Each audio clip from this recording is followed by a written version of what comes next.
are not perfect, and that means that we all fail when we attempt to do the things that we know that we should do. And so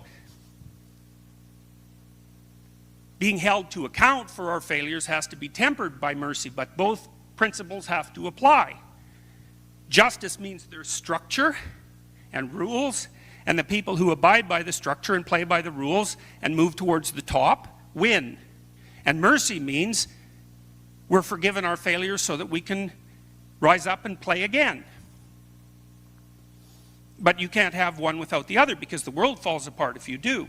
And this is my problem with tolerance, because tolerant people, first of all, let's say those who proclaim the virtues of tolerance, believe that they're tolerant, but generally that's not the case. They just don't want to accept the responsibility that playing by the rules would bring.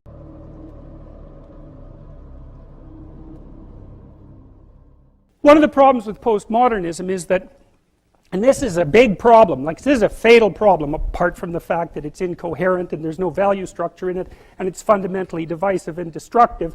There's a logical problem with it too that's even worse. You might be noticing that the LGBT set of acronyms keeps growing, eh?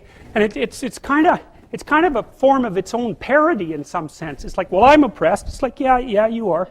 And, well, I'm oppressed too. Yeah, you're also oppressed. And maybe I'm even oppressing you, being part of this other marginalized group, but at least we share our oppression. Well, I'm also oppressed. Well, so am I. I'm oppressed too. It's like, okay, so here's the problem. There's a big problem here. The problem is, it's true. You're oppressed, you're oppressed, you're oppressed, you're oppressed. God only knows why. Maybe you're too short, or you're not as beautiful as you could be, or you know, your grandparent was a serf, likely, because almost everybody's great-grandparent was. And so I hear the respect argument all the time, but you also can't force me to respect you. Here's a problem with compassion. Mother grizzly bears are very, very compassionate towards their cubs. But if you get near those cubs, they'll tear you to pieces. And that's the flip side of compassion. And I'm speaking not as a lawyer here, but as a psychologist. That's already well documented.